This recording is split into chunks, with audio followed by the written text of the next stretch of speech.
Commander Elena Vasquez stared at the viewport, her dark eyes reflecting the strange lights flickering in the distance. She had been in space for 12 years, had seen nebulas that took her breath away and stars being born in clouds of cosmic dust, but she had never seen anything like this. "What am I looking at, Torres?" she asked her navigation officer. Lieutenant Carlos Torres pulled up the sensor data on the main screen. His hands moved quickly across the holographic display, his face pale. "Commander, the readings don't make sense. The mass signatures are off the charts, but the heat signatures are cold. Dead cold, and the field extends for millions of kilometers." Elena leaned forward in her command chair. The ship, the ESS Discovery, was humanity's 5th deep space exploration vessel. They had been mapping the outer edges of Neptune's orbit when the sensors picked up the anomaly. At first they thought it was a natural phenomenon, maybe a cluster of rogue asteroids or a fragment of some ancient planetary collision. They were wrong. As they moved closer, the viewport revealed the truth. Stretching before them was a graveyard, not of ships or people, but of technology. Massive structures floated in the void, some the size of small moons, twisted metal frames that looked like the skeletons of impossible buildings, crystalline spheres that caught and bent the distant starlight in ways that hurt to look at. Machinery so complex and vast that Elena's mind struggled to process what her eyes were seeing. "Get me a closer scan," she ordered. "And wake up Dr. Chen. Tell him he needs to see this." 20 minutes later, Dr. Marcus Chen floated onto the bridge. He was a thin man with graying hair and eyes that always seemed to be calculating something. As the lead xenotechnologist for the Earth Space Agency, he had spent his entire career studying the few pieces of alien technology humanity had discovered. There had been exactly 3 confirmed alien artifacts found in human history. Each one had advanced Earth's technology by decades. What floated before them now was not 3 artifacts. It was millions. Chen's mouth fell open. For a full minute he said nothing. Then he began to laugh. It was not a happy sound. It was the laugh of a man whose entire understanding of the universe had just been shattered and rebuilt. "Do you know what this is?" he whispered. "Do you have any idea?" "Enlighten me, Doctor," Elena said. Chen moved to the sensor station, pushing Torres aside with an apologetic gesture. His fingers danced across the controls, pulling up data streams and analysis reports. These readings. The material compositions. Some of these alloys shouldn't exist. The molecular structures are impossible by our physics. And this energy signature here, he pointed to a pulsing red pattern on the screen. That's a quantum state we've only theorized about. "In English, Doctor," Elena said patiently. Chen turned to face her, his eyes bright with an emotion somewhere between fear and excitement. "Commander, this is a dump. A garbage dump. And whoever threw this away is so far beyond us technologically that we're like ants trying to understand a nuclear reactor." The bridge went silent. Elena felt a chill run down her spine. "You're saying this is trash?" "Advanced trash," Chen corrected. "Failed experiments, broken machines, obsolete equipment. But Commander, one species' garbage is another species' treasure. If we can recover even a fraction of this material, if we can study it, reverse engineer it." He trailed off, unable to finish the sentence. Elena made her decision quickly. "Torres, send a message back to Earth. Priority Alpha, tell them we've found something. Then plot a course deeper into the field. Nice and slow. Chen, start cataloging everything you can. I want to know what we're dealing with." Over the next 3 days, the Discovery moved through the debris field like a mouse exploring a dragon's cave. Chen and his team worked without sleep, their excitement overriding their exhaustion. They sent drones out to take samples, to scan structures, to map the vast expanse of alien refuse. What they found was staggering. There were power cores the size of buildings, their internal mechanisms visible through cracked casings. Chen's analysis showed they could generate more energy than Earth's entire power grid. And according to the degraded readouts still visible on their surfaces, they were considered inefficient by their creators, discarded because they only operated at 0.01% efficiency. There were hull plates made from materials that could withstand temperatures that would vaporize any human-made metal. They had been thrown away because they had small cracks in them, imperfections that made them unsuitable for whatever purpose they had been designed for. There were data cores, most of them corrupted or damaged, but a few still holding fragments of information. The language was incomprehensible, but the mathematical principles underlying the data were universal. Chen's team found star charts, engineering diagrams, and what looked like scientific papers, all of it discarded. On the fourth day, Chen called Elena to the main laboratory. She found him standing in front of a containment field staring at something that made her head hurt to look at directly. "What is that?" she asked. "I don't know," Chen admitted, "but it's the most interesting thing we've found so far." Inside the containment field floated a collection of crystalline structures. They were angular and geometric, but their angles were wrong. They seemed to exist in more than 3 dimensions, their edges extending into spaces that Elena's eyes couldn't quite follow. The crystals were transparent, but they reflected light that wasn't there and cast shadows in directions that made no physical sense.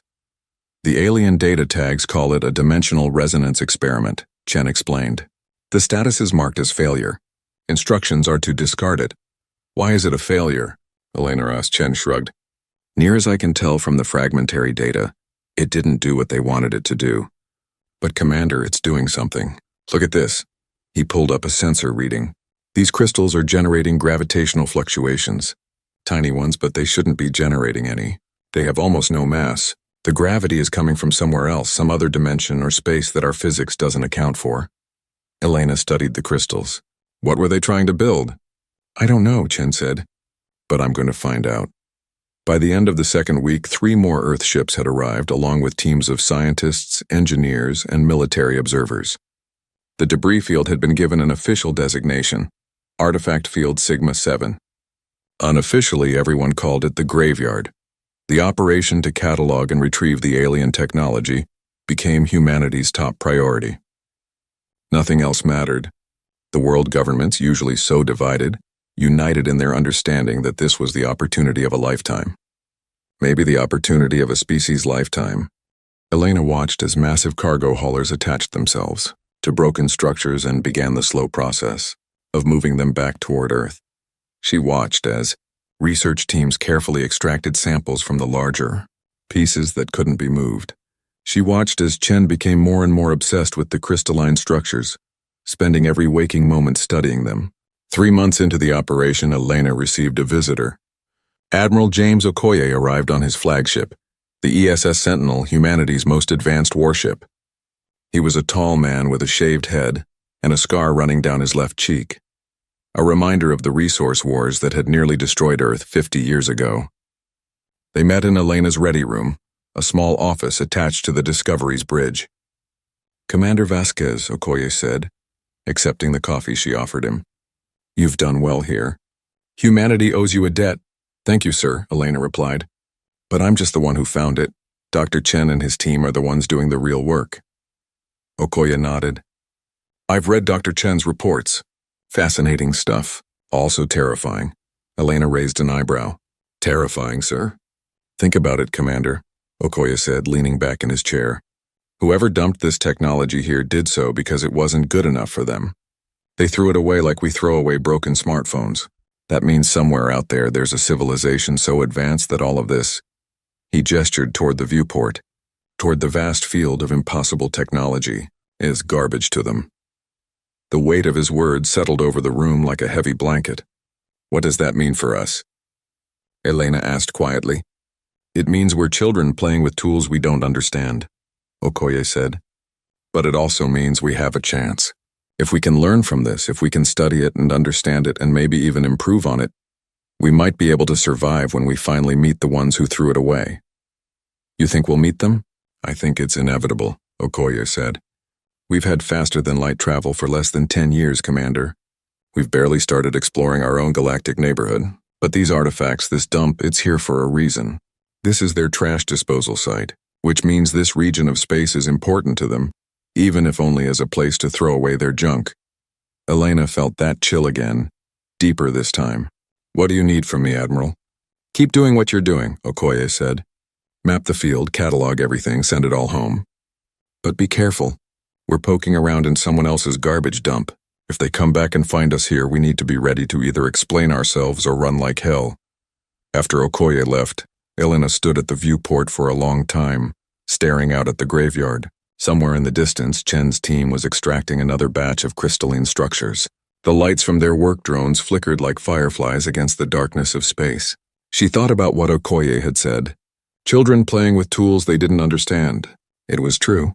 Everything humanity had achieved, all their technology, all their science was primitive compared to what floated in the void outside her window. But children grew up. They learned. They adapted. And humanity had always been very good at adapting. Her communicator chimed. It was Chen, his voice excited and breathless. "Commander, you need to see this. I've been analyzing the crystalline structures, comparing them with other artifacts we've recovered. I think I've found something. A pattern." "What kind of pattern?" Elena asked. "The kind that suggests these aren't random failures," Chen said. "The kind that suggests someone was building something big, and they never finished it." Elena felt her pulse quicken. "I'm on my way." As she left her ready room and headed toward the laboratory, Elena couldn't shake the feeling that humanity had just reached a turning point. They had found the graveyard by accident, stumbled upon it while exploring their own solar system. But what they did with this discovery would define their species' future. Would they be cautious, studying the technology slowly and carefully, or would they be bold, pushing forward with the desperation of a species that knew it was outmatched and outgunned by an uncaring universe? Elena suspected she already knew the answer. Humanity had never been cautious. It was not in their nature. They were survivors, adapters, fighters, and now they had access to the discarded tools of gods. 18 months had passed since the discovery of the graveyard. Dr. Marcus Chen stood in his laboratory on the moon, surrounded by fragments of alien technology that would have seemed like magic to humanity just a few years ago. The lab was deep underground, carved into the lunar rock and shielded by every defense system Earth could build. What happened here was the most classified project in human history. Chen had not been home to Earth in 4 months. He barely remembered to eat. His wife had stopped calling after he missed their anniversary for the 3rd time. None of it mattered. Nothing mattered except the puzzle spread out before him. The crystalline structures floated in a massive containment field in the center of the lab. Chen had collected 47 fragments from the graveyard, each one tagged by the aliens as a failed experiment. Each one discarded as useless. But Chen had seen something the aliens had not. They were pieces of the same machine. Computer. "Display overlay pattern Delta 7, Chen said, his voice hoarse from lack of sleep. The holographic display shifted, projecting lines of force between the crystals. The lines pulsed with data, showing how gravitational fields interacted, how dimensional stresses flowed from one fragment to another. It was beautiful and terrifying and impossible. Dr. Sarah Kim entered the lab carrying 2 cups of coffee. She was Chen's senior assistant, a brilliant quantum physicist who had given up a comfortable teaching position to work on the project. She handed 1 cup to Chen, who took it without looking away from the display. "You need to sleep, Marcus," she said gently. "I need to understand this," Chen replied. "Look at the pattern, Sarah, really look at it." Sarah studied the holographic display. She had seen it 100 times before, but she looked again because Chen asked her to. "I see gravitational resonance patterns, quantum entanglement links, dimensional phase shifts that our math says shouldn't exist." "Yes," Chen said excitedly. "But why do they exist?" "The aliens marked these as failures. Each crystal was supposed to do something specific, and each one failed at its intended purpose. This one," he pointed to a large amber crystal, "was supposed to generate stable exotic matter. It doesn't. It generates exotic matter for 0.3 seconds before the matter destabilizes and vanishes." "So it's a failure," Sarah said. "By itself, yes," Chen agreed. "But look what happens when I bring it near this one." He gestured, and the holographic display showed him moving the amber crystal closer to a blue-black crystal that seemed to absorb light. This crystal was supposed to create a stable dimensional pocket. It also fails. The pocket collapses after 0.5 seconds. Sarah watched as the simulation ran. The 2 crystals came near each other and something changed. The exotic matter from the amber crystal didn't vanish. Instead, it flowed into the dimensional pocket created by the blue crystal. The pocket didn't collapse. It stabilized, sustained by the exotic matter. "Oh my God," Sarah whispered. "Now watch this," Chen said. He added a 3rd crystal to the simulation, a green one that pulsed with inner light. This one was supposed to redirect gravitational fields. It failed because it couldn't generate enough power. In the simulation, the stabilized dimensional pocket began to affect local space-time. The gravitational field warped, bent, twisted in ways that made Sarah's head hurt, and the green crystal suddenly had all the power it needed, drawing energy from the warping spacetime itself. "They're not individual failures," Chen said, his voice shaking with emotion. "They're components, parts of a larger system. The aliens tried to build each piece to work independently, but that was never the design. These pieces need each other. They're interdependent." Sarah set down her coffee cup because her hands were shaking. "What are you saying, Marcus?"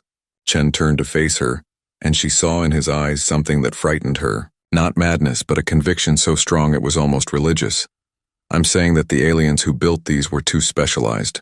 Their science, their technology, it's all built on perfection and isolation. Each component must work perfectly on its own. If it doesn't, it's a failure. Discard it and start over." Chen gestured at the crystals floating in the containment field. "But that's not how the universe works. Real systems are messy. They're interconnected. They compensate for each other's weaknesses." "You're talking about emergent properties," Sarah said slowly. "Exactly," Chen said. "Separately, each crystal is a failure. Together, they create something that works, something the aliens never saw because they never thought to try combining failed experiments." Sarah walked closer to the containment field, staring at the crystals. "What do they create, Marcus? When you put all 47 pieces together, what do you get?" Chen pulled up another simulation. This one showed all 47 crystals arranged in a complex three-dimensional pattern. The pattern was beautiful, almost organic, like a flower made of light and mathematics. When the simulation activated, the crystals began to resonate with each other. The display showed gravitational fields warping, dimensional barriers thinning, space-time itself bending under forces that should not exist, and at the center of it all, a point of perfect stillness where the normal rules of physics simply stopped applying. "I don't know exactly what it creates," Chen admitted, "but I know what it can do. It can manipulate gravity on a massive scale, not just local gravity like moving a ship or bending light. I'm talking about gravitational manipulation on an astronomical scale." "How massive?" Sarah asked, though she wasn't sure she wanted to know the answer. Chen met her eyes. "Galactic scale, Sarah. This device, if it's completed, could manipulate the gravitational fields that hold galaxies together." The lab went silent except for the soft humming of the equipment.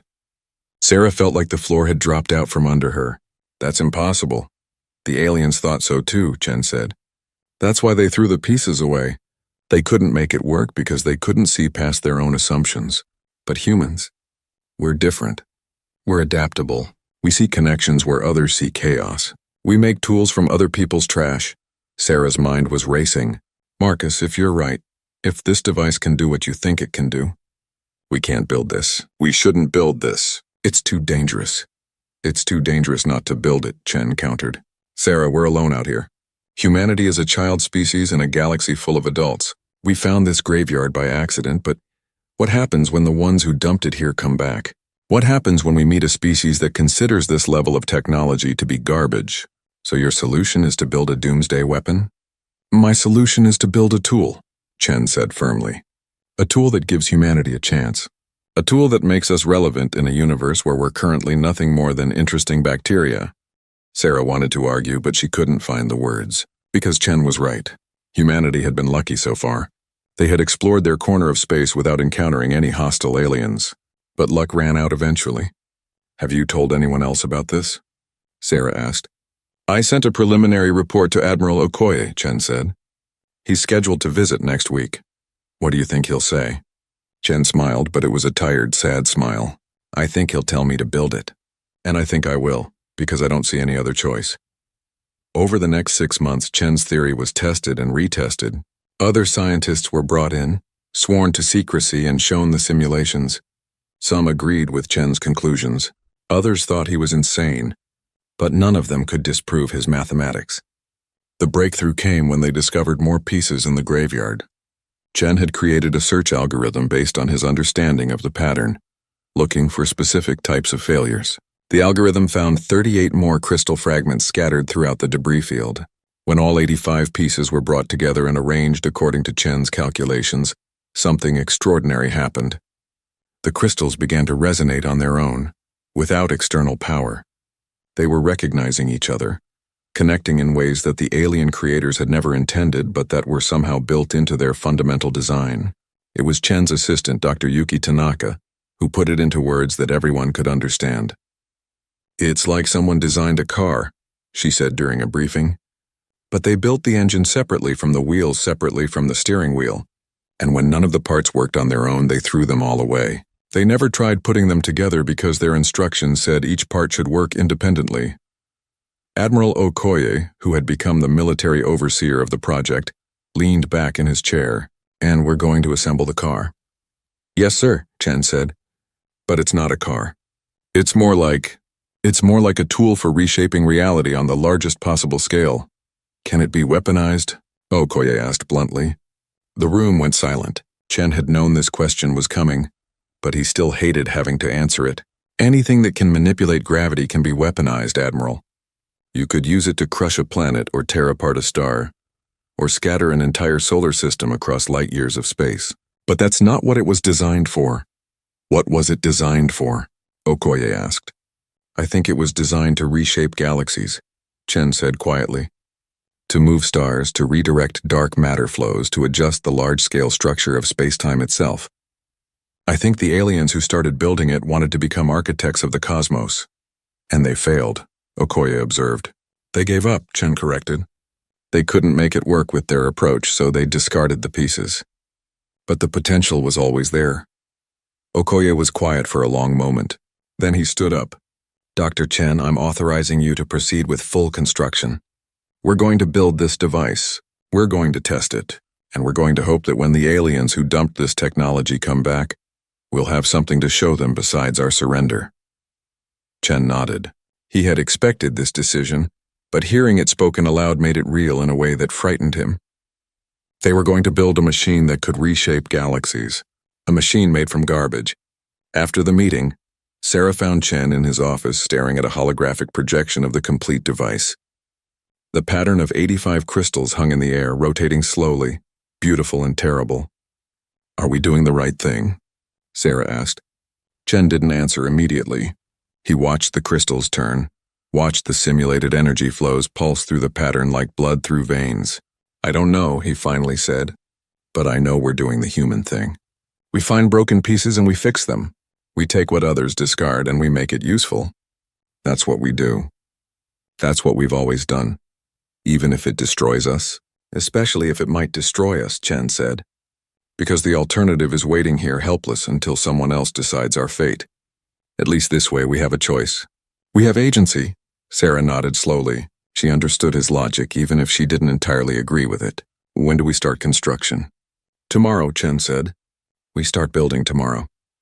He didn't sleep that night. He lay in his small quarters staring at the ceiling, thinking about what they were about to do. Somewhere out there, beyond the stars, was a civilization that had tried to build what Chen was now attempting. They had failed. They had given up. They had thrown away their broken dreams and moved on to other projects. But humans didn't give up. Humans looked at broken things and saw potential. They looked at failure and saw opportunity. Chen just hoped that this particular human trait wouldn't be the thing that finally destroyed them. Outside his window, Earth hung in the black sky, a blue and white marble floating in the void. It looked so peaceful from here, so fragile. Chen wondered if the people down there understood what was being built in their name. He wondered if they would thank him or curse him when they finally learned the truth. He supposed it didn't matter. The decision had been made. The path was chosen. Humanity was going to build an engine that could command galaxies. And they were going to build it from garbage. Sarah wanted to argue, but she couldn't find the words. Because Chen was right. Humanity had been lucky so far. They had explored their corner of space without encountering any hostile aliens. But luck ran out eventually. "Have you told anyone else about this?" Sarah asked. "I sent a preliminary report to Admiral Okoye," Chen said. "He's scheduled to visit next week. What do you think he'll say?" Chen smiled, but it was a tired, sad smile. "I think he'll tell me to build it. And I think I will, because I don't see any other choice."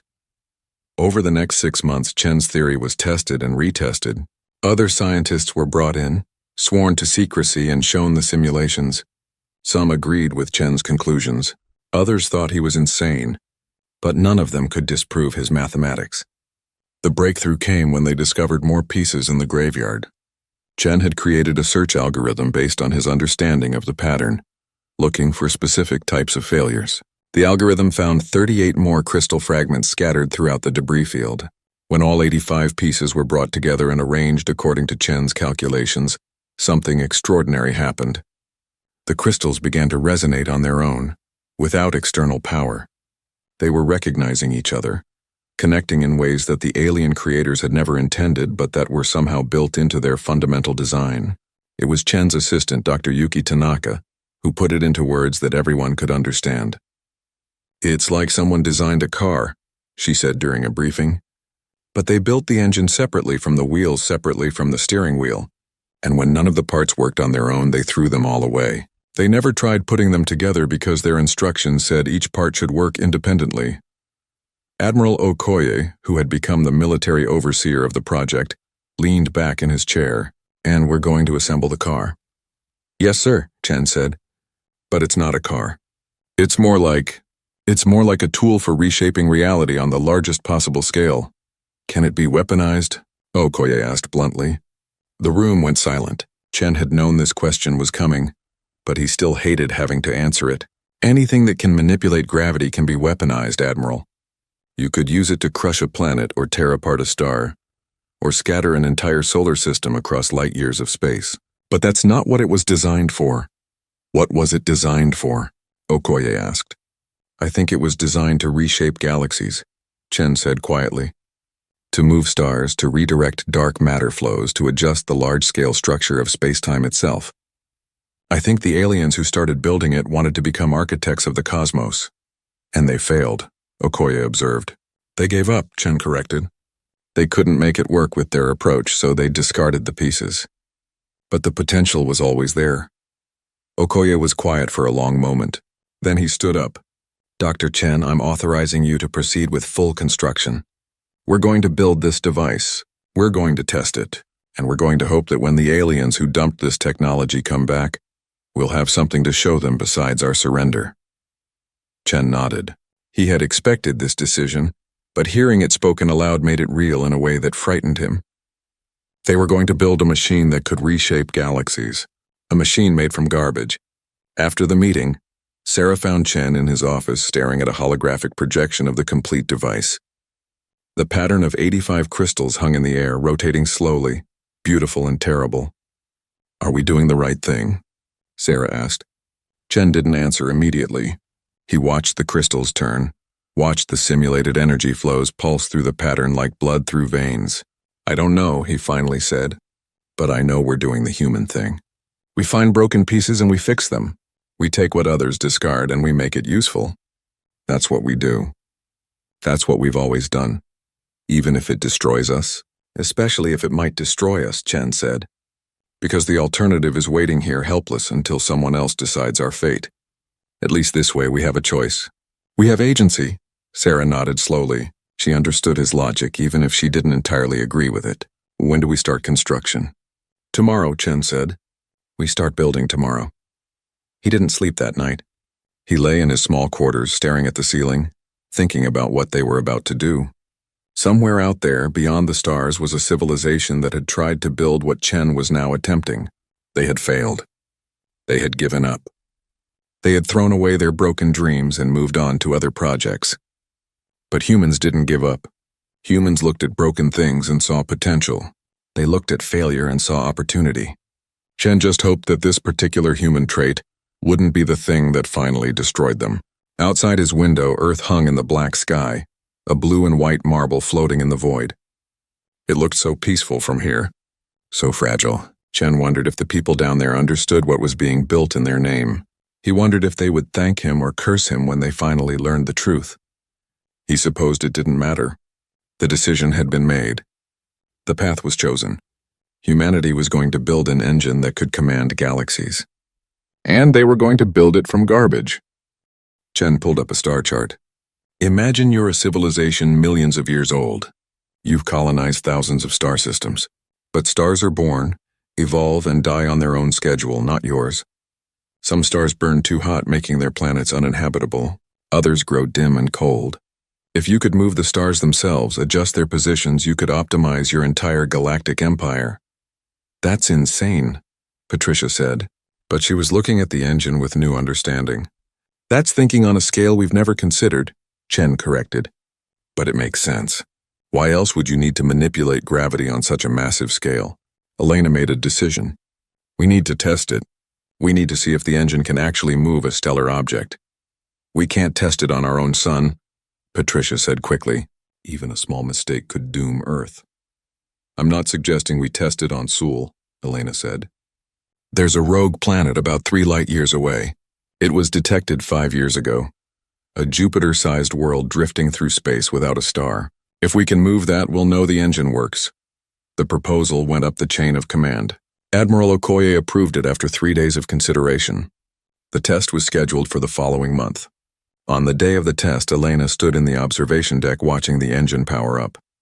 The crystalline structure glowed with inner light, energy flowing through pathways that human hands had built but that seemed to follow some deeper, more fundamental pattern. Chen was at the control station, his hands steady despite the magnitude of what they were about to attempt. Engine power at 50%. Dimensional phase locks engaged.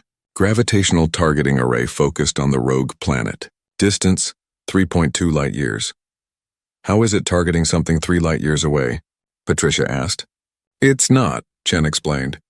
It's targeting the gravitational signature of the planet. Space and distance are flexible concepts when you're manipulating the fabric of space-time itself. The engine reaches through dimensional spaces we don't fully understand. That's comforting, Patricia muttered. Engine power at 75%, Chen continued. Resonance cascade building. All systems nominal. Captain, we're ready. Elena took a deep breath. This was it. The moment that would prove whether humanity had built something miraculous or something catastrophic. Proceed with the test, Dr. Chen. Chen's fingers danced across the controls. Initiating gravity manipulation sequence. Target locked. Displacement field forming. Activation in 3, 2, 1 mark, the engine sang. There was no other word for it. The crystals emitted a sound that resonated through the station, through the very atoms of everyone present. It was a harmonic that touched something deep in the human brain, something ancient and primal. On the sensor displays, impossible things were happening. Space around the engine was warping, folding, reaching across the impossible distance to the rogue planet. The numbers scrolling across the screens were meaningless to anyone except the specialists, but their expressions told Elena everything she needed to know. It was working. Displacement field stable, one of the operators reported. Gravitational lock confirmed. Beginning spatial translation. How long? Elena asked. 7 seconds, Chen said. His voice was shaking. In 7 seconds, we'll know if the engine can do what I think it can do. Those 7 seconds lasted an eternity.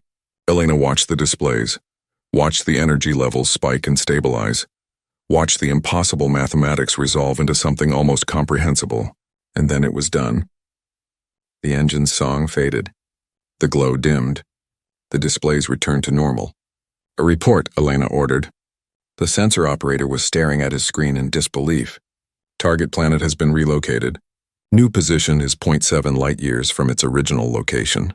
Structural integrity of planet is intact. No fragmentation, no gravitational stress damage. It's like we just picked it up and moved it. The room exploded into chaos. People were shouting, crying, laughing. They had done something impossible. They had reached across 3 light-years of space and moved a planet. But Chen was quiet. He was staring at the readouts with an expression that Elena recognized. It was fear. What's wrong? She asked him. We moved it too easily, Chen said. The power requirements were less than 10% of what I calculated. The engine is more efficient than it should be, more powerful than it should be. Maybe your calculations were wrong, Elena suggested. Or maybe the engine is more dangerous than we realized, Chen said. Captain, we didn't just move that planet. We reached across light-years of space and manipulated gravity in ways that shouldn't be possible. And we did it casually, easily, like flipping a light switch. Elena felt a chill run down her spine. What are you saying? I'm saying we've built something that can reshape the structure of space itself, Chen said. We've built an engine that can command galaxies, and I'm terrified of what happens next. Outside the viewport, the engine floated in space, beautiful and terrible. a flower of crystal and light that had just proven it could move worlds. Humanity had taken the discarded failures of an advanced alien civilization and turned them into something the aliens themselves could never build. They had succeeded where their betters had failed. But success, Elena was beginning to realize, came with its own dangers. They had built a tool of incredible power. Now they had to decide what to do with it, and hope that the ones who had thrown away the pieces never came back to see what humanity had made. The detection came 6 weeks after the successful test. A deep space monitoring station near Jupiter picked up unusual energy signatures approaching from the galactic core. The signatures were unlike anything in humanity's database, moving at speeds that suggested technology far beyond Earth's capabilities. Admiral James Okoye stood in the command center of Earth's orbital defense platform, watching the tracking data with growing concern. The unknown vessels were still weeks away at their current speed, but their trajectory was clear. They were heading directly toward the graveyard, toward the debris field where humanity had found the alien artifacts. "How many ships?" Okoye asked. "Sensors are reading 47 distinct signatures," the tactical officer reported. "Mass displacement suggests they're large, possibly capital ships. And Admiral, they're broadcasting on channels we've never detected before, some kind of identification beacon. Can we decode it?" Okoye asked. "Working on it now, sir. But Admiral, there's something else. The energy signatures match the residual traces we found in the graveyard. These ships are the same technology as the artifacts." Okoye felt his stomach drop. The aliens who had dumped their technology in human space were coming back. And they were coming in force. "Get me Captain Vasquez at Foundry Station," Okoye ordered, "and activate the emergency protocols. If these visitors are hostile, we need to be ready." At Foundry Station, Elena received Okoye's transmission with a sense of inevitable dread. She had known this moment would come eventually. They all had. Humanity had been playing with fire, and now they were about to get burned. "Dr. Chen," she called over the station intercom, "we have incoming vessels." "Alien vessels? You need to see this." Chen arrived at the command center within minutes, still wearing his laboratory coat. He studied the tracking data, his expression thoughtful. "Catherine's signatures," he said quietly. "Catherine?" Elena asked. "I found references to them in some of the data fragments we recovered," Chen explained. "The Catherine Confederacy. They're the ones who dumped the artifacts here. A vast empire that spans thousands of star systems. And if my translations are correct, they've been the dominant power in this region of the galaxy for over 50,000 years.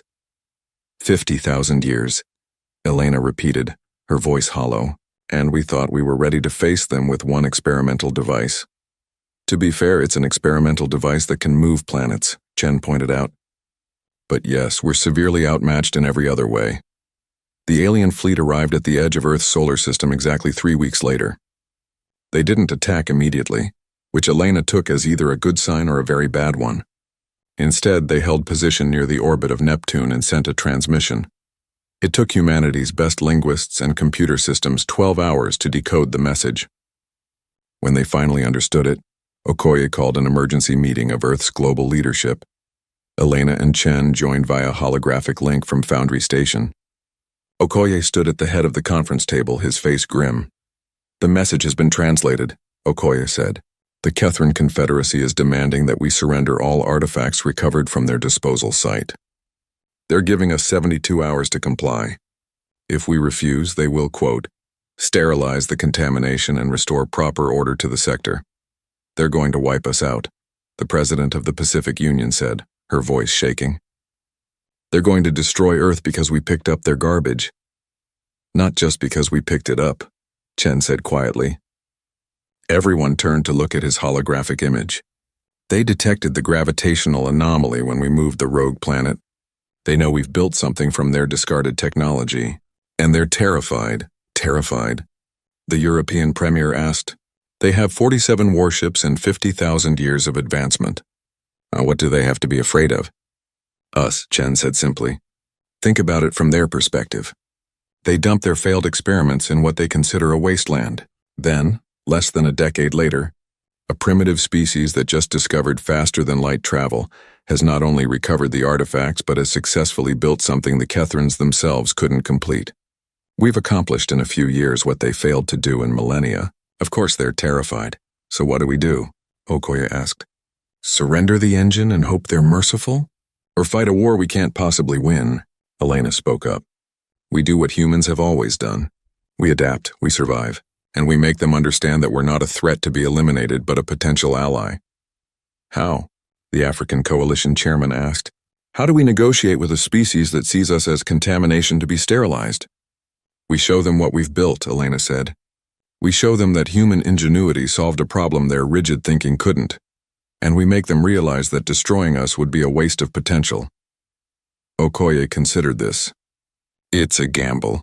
They might see a demonstration of the engine as a threat. Everything we do at this point is a gamble, Elena countered. But if we surrender without showing them what we're capable of, they'll definitely destroy us. At least this way we have a chance the decision was made. Humanity would respond to the Kethran ultimatum with a demonstration of the engine's capabilities, followed by an offer of peaceful cooperation. The transmission was sent. The response came back within an hour. The Kethrans would send a delegation to observe the demonstration, but their warships would remain on high alert, ready to attack if they perceived any threat. 3 days later, a single Kethran ship approached Foundry Station. Elena watched it arrive, her heart pounding. The vessel was elegant, all smooth curves and gleaming metal, like a work of art that happened to travel through space. It made humanity's angular utilitarian designs look primitive by comparison. The Kethran delegation consisted of 5 individuals. They were tall, easily 8 feet in height, with elongated limbs and skin that shimmered with iridescent patterns.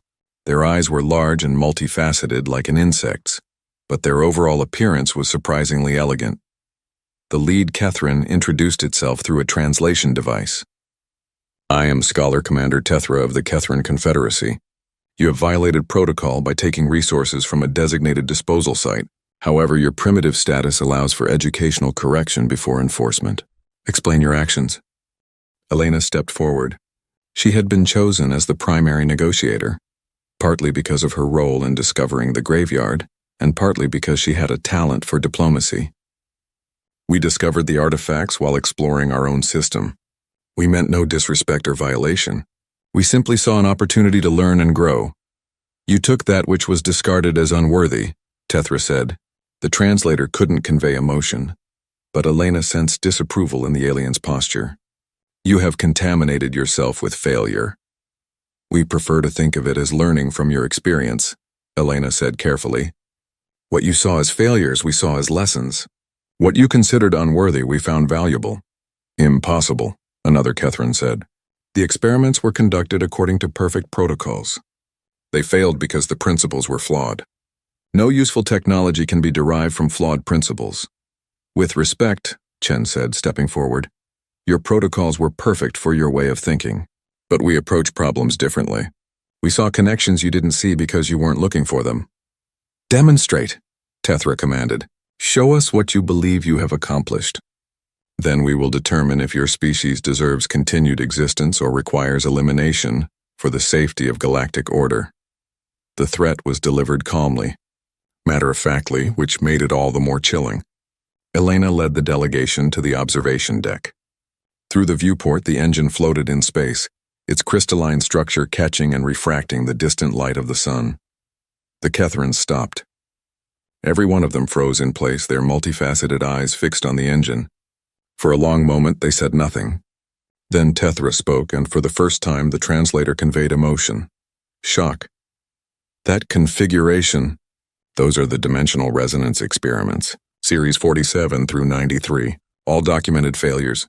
Yes, Chen confirmed, failures when used individually, but when combined in the right configuration, they form a functioning system. Impossible, Tethra repeated, but with less certainty this time. Each component was tested extensively. Each one failed to meet specifications. Combining failures cannot produce success. In your paradigm, no, Chen said, but we work with a different paradigm. We call it emergent functionality. Systems that work not because each part is perfect, but because the parts complement each other's imperfections. Show us, Tethra demanded. Prove that this configuration functions. Elena nodded to Patricia, who was managing the control systems. Dr. Okoye, if you would. Patricia activated the engine. The crystals began to glow, their resonance building. The Kethrans watched, their body language suggesting a mixture of disbelief and growing horror. "We're going to perform a simple demonstration," Elena explained. "There's a small asteroid cluster approximately 1 million kilometers from here. We're going to relocate it." "Relocate?" Tethra asked. "You mean destroy it with gravitational shear?" "No," Elena said. "We're going to move it intact to a new location." The engine sang. Space warped, and the asteroid cluster simply vanished from its original location, reappearing 500,000 kilometers away, completely undamaged. The Kethrans erupted into what the translator rendered as alarm and confusion. They spoke rapidly among themselves in their own language, too fast for the translation device to keep up. Finally, Tethra turned back to the humans. "You have accomplished what 12,000 years of Kethran research could not. You have created a functional dimensional relocator from components we discarded as irredeemable failures. This should not be possible." "But it is possible," Chen said gently. "And we did it by thinking differently than you do." "This changes everything," Tethra said. The scholar commander seemed shaken, a crack in the composed demeanor. "The Confederacy must be informed. Your species has demonstrated capabilities that challenge our understanding of technological development. Does this mean you won't sterilize us?" Elena asked, trying to keep her tone light. Tethra was silent for a moment. "The Confederacy will debate this. Some will argue that a species capable of this must be eliminated before they become a threat. Others will argue that your unique perspective has value. The debate will take time." "How much time?"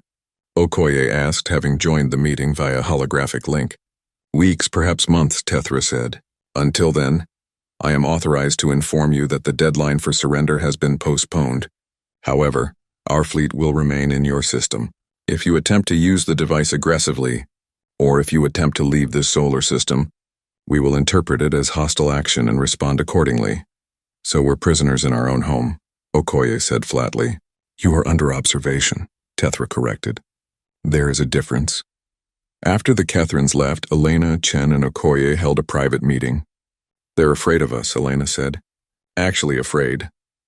"They should be," Chen said quietly. "We've proven we can innovate in ways they can't. We've shown that their 50,000 years of advancement doesn't make them infallible. That's got to be terrifying for a species that's dominated this region for so long." "The question is," Okoye said, "what do we do now? We can't just sit here waiting for them to decide our fate." "We build more engines," Elena said. Both men turned to stare at her. "Chen, how long would it take to build a second one?" "A third?"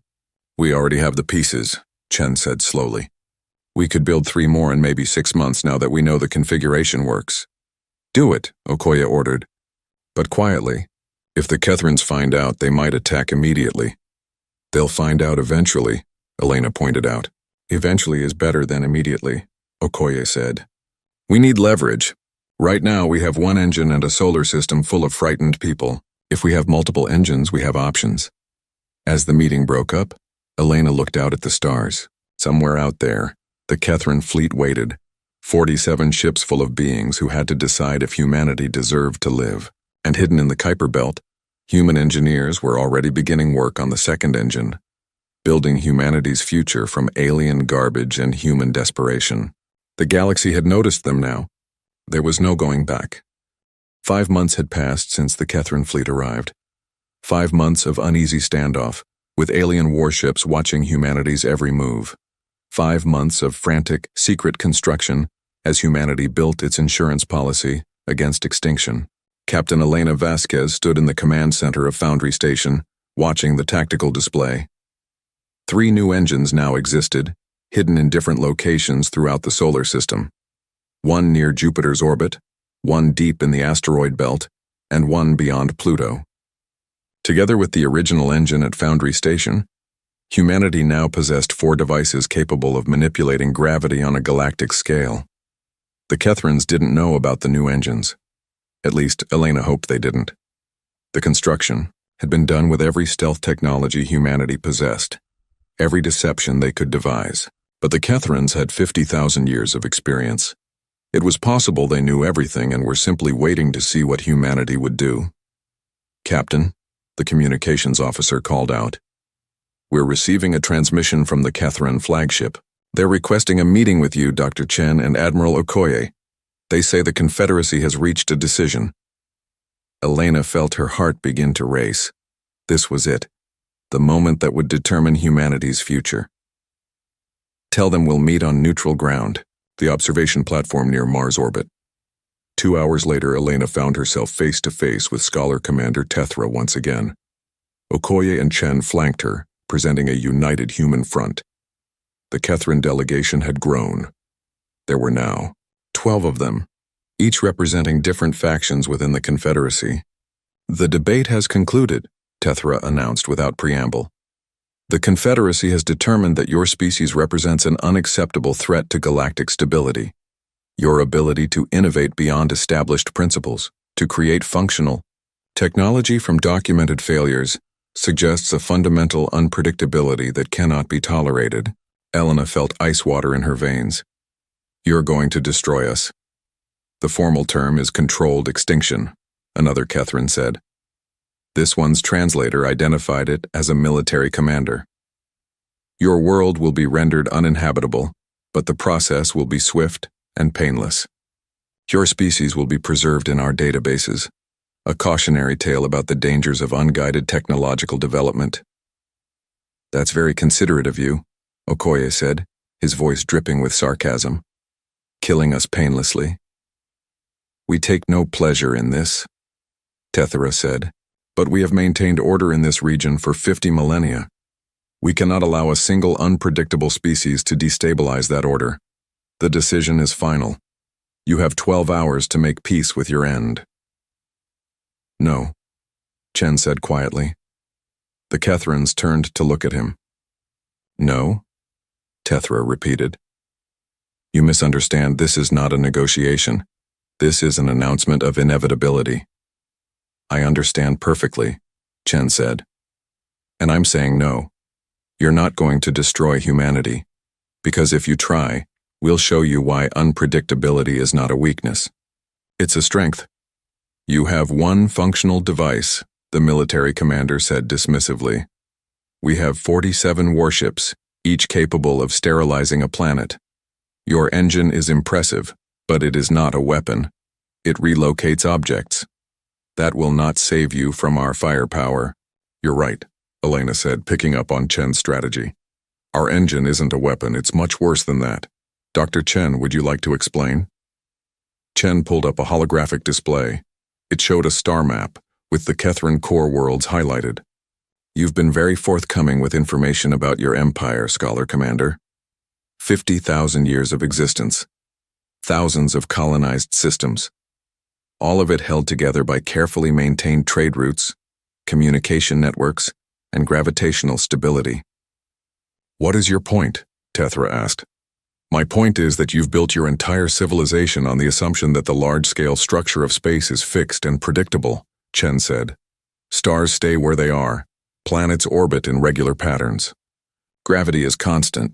You've optimized everything for that predictable environment." "As would any rational species," Tethra said. "Probably," Chen agreed. "But we're not rational, not by your standards. We're adaptable, and we've built a device that can make your predictable universe very unpredictable indeed." Chen manipulated the display. The map zoomed in on a single star system labeled as Catherine Prime, the home system of the Confederacy. "This is your capital, your seat of government, your cultural heart, the center of your civilization.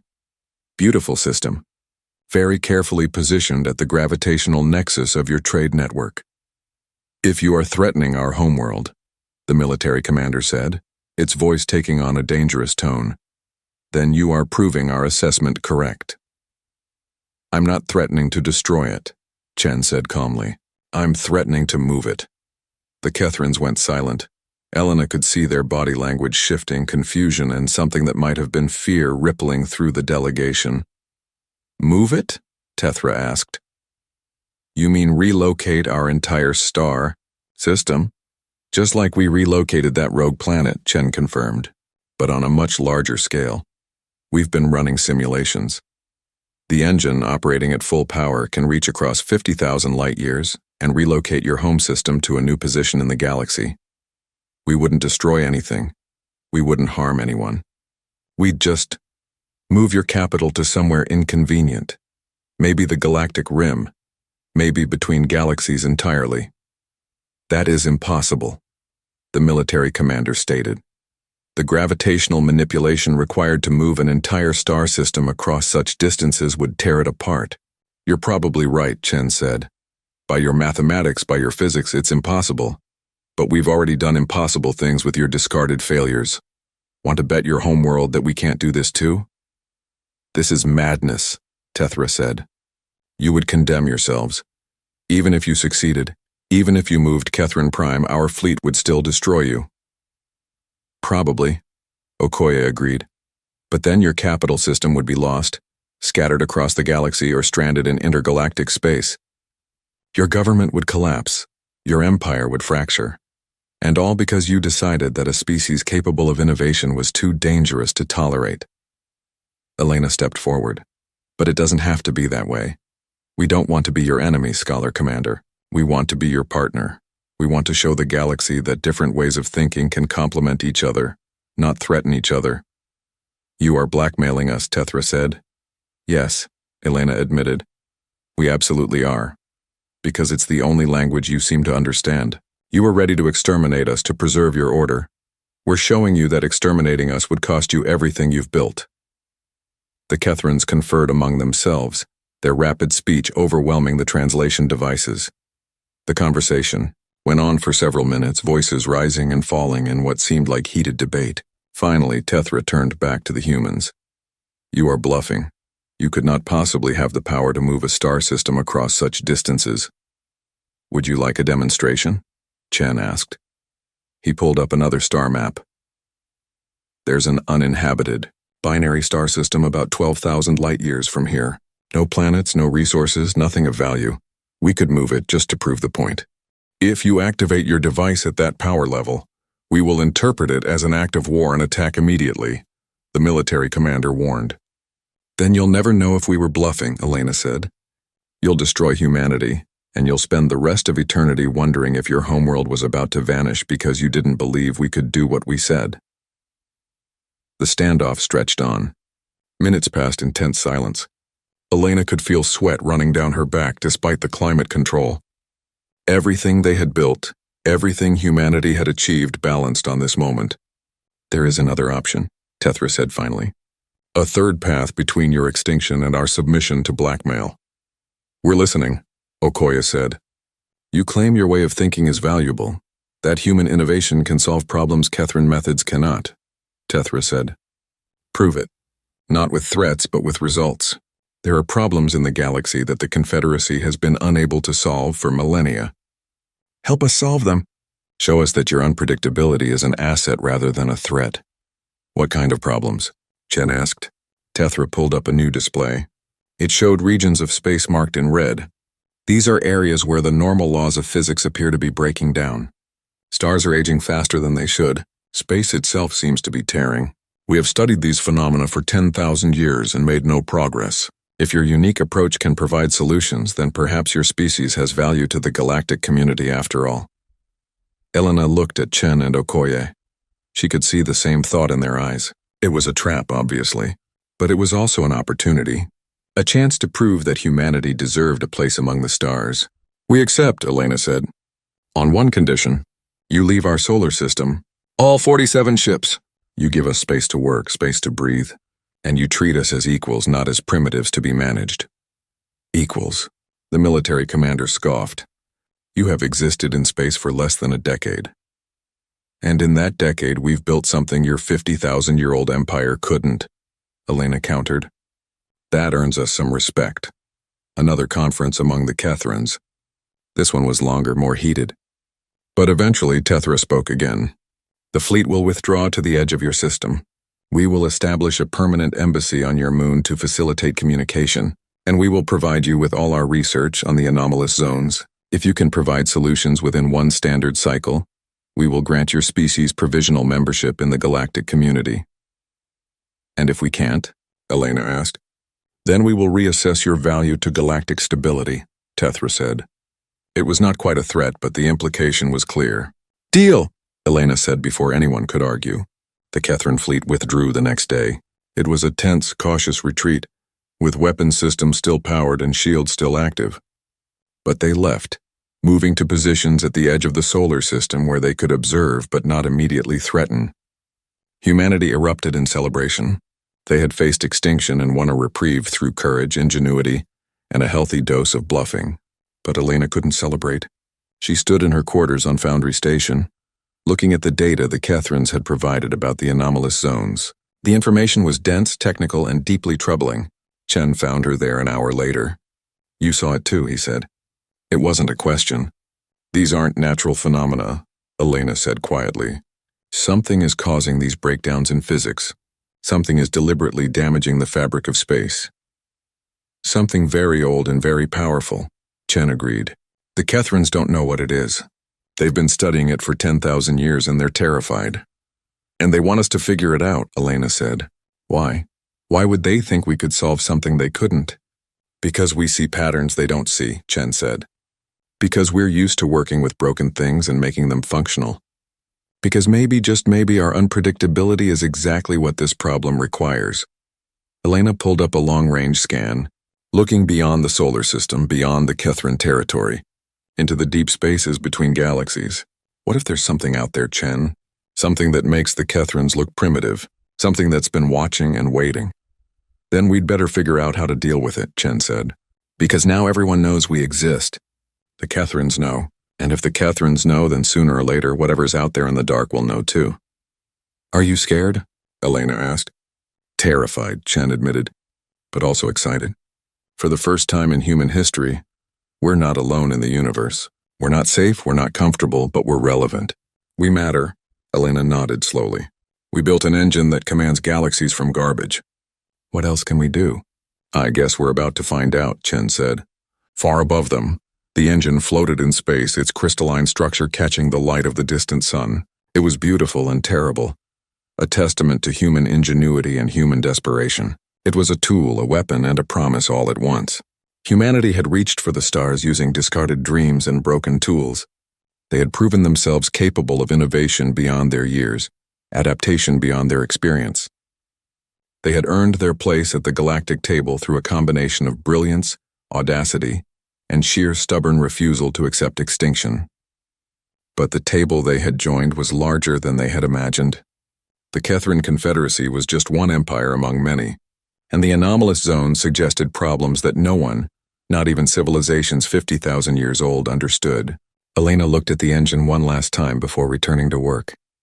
They had built something incredible from alien trash. Now they had to prove that humanity's greatest gift, seeing potential where others saw failure, was exactly what the galaxy needed. Outside the solar system, in the vast darkness between stars, something ancient stirred. It had noticed the gravitational anomalies. It had observed the impossible device built from discarded components. And it was curious about the young species that had announced its presence to the cosmos in such a dramatic way. Humanity had wanted to matter. They had wanted to be noticed. They had achieved their goal. Now they would discover if that was a blessing or a curse. But whatever came next, they would face it the way they always had, with ingenuity, determination, and the absolute refusal to accept that anything was truly impossible. They were human.